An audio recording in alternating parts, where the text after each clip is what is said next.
Alors, on a deux des trois grands noms du secteur auto, pas n'importe lesquels, Forestia et Plastic Omnium, qui ont lancé coup sur coup ces derniers jours des avertissements sur résultats. Bonjour Eric. Bonjour mon cher David. Eric Lewin, rédacteur en chef des publications Zagora. On a en cause évidemment ces pénuries de composants électroniques qu'on a largement évoquées. On peut dire que les équipementiers maintenant sont rattrapés par cette pénurie. Écoutez, moi quand même, Maintenant, ça se j'ai traduit envie de dans les dire, comptes. j'ai quand même envie de dire que c'est toute la filière automobile qui est rattrapée. Vous avez vu qu'on a eu quand même des constructeurs automobiles qui ont également réduit leur production et leurs achats de puces. On a eu des arrêts de production. Il y a Toyota, notamment dans le Nord, qui a décrété que les lundis et vendredis, les usines seraient fermées. Il y a des problèmes chez Renault, il y a des problèmes chez Peugeot. Chez les concessionnaires, il y a des gros problèmes parce qu'il y a une impatience des clients. Les stocks ne cessent de diminuer. Bref, Oui, mais les c'est alertes, les avertissements, l'ensemble. pour l'instant, elles sont chez les équipementiers. Pour l'instant, ce sont chez les équipementiers parce que, si vous voulez, paradoxalement, les constructeurs automobiles, eux, le grand avantage, c'est qu'ils font peu de rabais, ils peuvent augmenter les prix parce qu'il y a une demande. Et donc, paradoxalement, finalement, les constructeurs automobiles, c'est pas une situation idyllique, mais ils arrivent quand même à vendre. Par contre, c'est vrai que du côté des équipementiers automobiles, c'est un petit peu la bérésina. Alors, il faut dire qu'il y a eu quand même, et je vous expliquerai ce que je pense, il y a eu quand même des espèces de prévisions un peu mauvaises sur le secteur, comme quoi le secteur perdrait 210 milliards en 2021.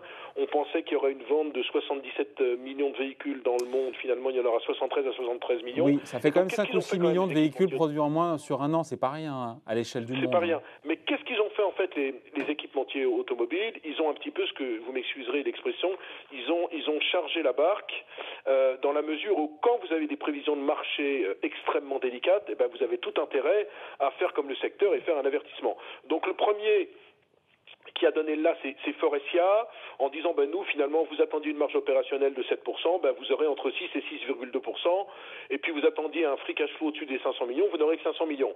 Et alors, paradoxalement, l'action, dans la foulée, a gagné 10%. Alors vous allez me dire, mais attendez, les investisseurs sont complètement dingues. Non, sauf que Forestia, il y a deux éléments dont on peut parler. D'abord, l'action n'a pas fait grand-chose depuis le début d'année, elle était complètement flat, donc ça veut dire qu'elle était à moins 10 avant l'annonce de ce profit warning. Ensuite, les investisseurs trouvent que le HELLA, c'est une boîte allemande qu'ils ont achetée, qui est spécialisée notamment dans l'éclairage et dans tout ce qui est composants automobiles. C'est plutôt une bonne nouvelle parce que Forestia monte en puissance dans tout ce qui est la technologie. Il y aura des synergies, bien sûr, on ne va pas en parler, 300 à 400 millions, mais surtout, Forestia devient un équipementier vraiment à haute valeur technologique, et ça les investisseurs aiment. Donc, ce qu'on peut se demander d'ailleurs sur l'action Forestia, c'est est-ce que c'est pas le moment de rentrer, parce que, je vous le disais, la grande problématique, c'est qu'ils ont chargé la barque, mais on est quand même sur des dossiers qui avaient fortement baissé. Et donc, si vous voulez, c'est très compliqué de vendre des sociétés qui ont fortement baissé. Le cas de Plastic Omnium, pour moi, est un petit peu différent. On est sur moins 20, Dans la moins mesure 25 depuis le début de l'année, comme pour Valeo d'ailleurs. Ouais, moins 20, moins 25, c'est un petit peu différent dans la mesure où, si vous voulez, il n'y a pas eu une grosse acquisition. Ils étaient aussi sur l'équipementier allemand LA, ils ont loupé puisque c'était à Forestia, et eux, si vous voulez, en termes de rentabilité, c'est quand même un petit peu moins rentable que Forestia, puisque je vous rappelle que Forestia fait entre 6 et 6,2. Qu'est-ce qu'ils ont dit à Plastic Omnium? Ils ont dit, bah écoutez, vous attendiez un fort rebond, vous aurez simplement un chiffre d'affaires en croissance, et puis vous attendiez une marge opérationnelle au-dessus de 6, vous aurez entre 4 et 5%. Donc, en fait, les investisseurs se sont dit, finalement, il n'y a pas de relais de croissance. C'est-à-dire que, contrairement à ELA, où il y a vraiment une acquisition, où il y a vraiment quelque chose de structurant, il n'y a pas. Et donc, c'est vrai que la valeur est laissée de côté. Maintenant, encore une fois, Plastic Omnium, quand vous regardez les ratios cours sur bénéfices, c'est pas très très cher. Ça vaut entre 8 et 9 fois les bénéfices. On a une moyenne tendancielle sur 10 ans à 12 fois. Donc 8 à 9 fois du Plastic Omnium, c'est pas très cher. Et puis, Donc faut pas vous êtes oublier quand même contrariant, vous dites les équipementiers, enfin certains, notamment Forestia et pourquoi pas Plastic Omnium, il faut revenir dessus. Bah écoutez, je me demande si c'est pas le moment. Vous savez, on avait fait une chronique ensemble, le luxe était au plus haut, c'était il y a 3 mois, et moi le premier, je peux faire de temps en temps mon mea culpa parce que après on dirait que j'ai un égo surdimensionné, mais moi-même je me disais, bon il peut rien se passer finalement, David, Hermès, LVMH, et pourtant ces boîtes ont perdu entre 10 et 15% parce que le signal est venu de Chine avec ce qu'on sait, il faut que les riches payent un peu plus, etc., etc. Et donc, ce que je voulais vous dire, c'est que tout le monde était bullish à mort sur le secteur du luxe il y a 2 mois, et on a eu des baisses de 10 à 15%. Moi, ce que je dis, c'est que j'ai quand même le sentiment que la pénurie de semi-conducteurs, ok, 2021 c'est mort, 2022 c'est pas génial, ça pourrait repartir en 2023. Et l'idée c'est... Pourquoi ne pas jouer directement les constructeurs hein, plus que les équipementiers? Pardon? Pourquoi ne pas jouer les constructeurs plus que les équipementiers? Parce que je considère que du côté de Stellantis, l'essentiel de la hausse est là. Il y a eu toutes les synergies et puis Renault, moi j'ai beaucoup de mal avec le dossier, mais ça c'est d'un point de vue structurel. Je suis pas du tout à l'aise avec ce dossier, ce dossier Renault. J'ai peut-être tort. Et puis les équipementiers, je trouve que l'effet de levier est plus important parce que quand on parle des équipementiers Plastic Omnium et Faurecia, les groupes restent quand même rentables. Hein. On n'est pas avec des groupes qui vous annoncent on va faire 2-3 milliards de pertes. Donc moi je pense qu'il y a peut-être un petit biais contrariant à avoir sur ces deux valeurs.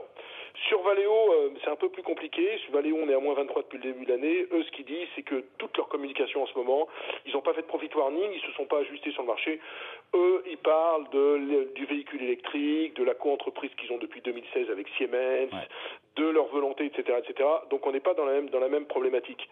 Mais encore une fois, je me demande franchement s'il n'y a pas un biais. Alors c'est vrai qu'aujourd'hui, quand on voit le marché perdre 2%, on peut se dire que c'est compliqué pour les marchés. Mais je me demande si c'est pas le moment de jouer le monde des équipementiers, avec aussi la cerise sur le gâteau, peut-être des adossements. Parce que c'est vrai que, par exemple, bon, je ne vais pas tous les citer, mais quand vous descendez un peu dans la côte française, vous avez beaucoup de petits acteurs, des Delfingen, des Acwell, des Actia, c'est de l'équipementier, et tout ça, ça pourrait à un moment fusionner. Donc il y a vraiment un aspect spéculatif et un aspect capitalistique au-dessus des équipementiers automobiles. Mais encore une fois, vous savez que la bourse, vous le savez mieux que moi, c'est l'école des anticipations. Si on considère que 2023, c'est fini la pénurie et que donc à partir de 2022, il y aura des commandes importantes, c'est peut-être le moment d'anticiper et d'aller sur ces deux dossiers. Ils sont quand même pas très chers. Moi, si je devais choisir entre les deux, je préfère Faurecia parce que je trouve que là, vraiment, ça donne le 7e groupe mondial. Il y a beaucoup de synergies. Il y a aussi 200 millions d'optimisation de trésorerie par an. Je préfère jouer Faurecia à Plastic Omnium. Mais Plastic Omnium, je me dis qu'avec la famille Burel, et si à un moment ou à un autre, la famille Burel voulait réaliser et céder la boîte, j'ai pas d'informations là-dessus. Mais encore une fois, plutôt Faurecia, deuxième Plastic Omnium, et Valeo, il faudra attendre ce qu'ils vont communiquer. Et malgré les profit warnings, parce qu'il faut se projeter. Non, mais parce que, attendez, c'est vachement intégré dans les cours, quoi. C'est-à-dire que, grosso modo, si je vous dis de vendre Faurecia et Plastic Omnium à découvert, franchement, est-ce que vous avez envie, David? Après, il n'y a pas un sujet c'est pas seulement un sujet microprocesseurs et puces pour les équipementiers, parce qu'il y a aussi la hausse du prix des matières premières, les pénuries de résine, l'acier. La voiture électrique. Il y a quand même beaucoup de sujets pour les équipementiers. Hein. Oui, non, c'est vrai, mais encore une fois, si vous voulez, moi, ce que je regarde quand je regarde des valos, c'est est-ce que c'est oui ou non intégré dans les cours? C'est-à-dire que, grosso modo, est-ce que toutes ces mauvaises nouvelles ne sont pas déjà largement intégrées dans les cours? Quand vous voyez, par exemple, Valeo, et je voudrais insister sur ce cas, Valeo fait 50% de baisse en 5 ans. On a fait un plus haut à 67,80, on est à peine à 24 €. Donc, si vous voulez, il y a plus de chances quand même, sauf crise majeure, que Valeo sorte vers le haut que vers le bas. Quand on prend Faurecia, si vous voulez, Faurecia, le plus haut de Faurecia, c'est sur les 5 ans 77. Là, on est simplement à 41 €.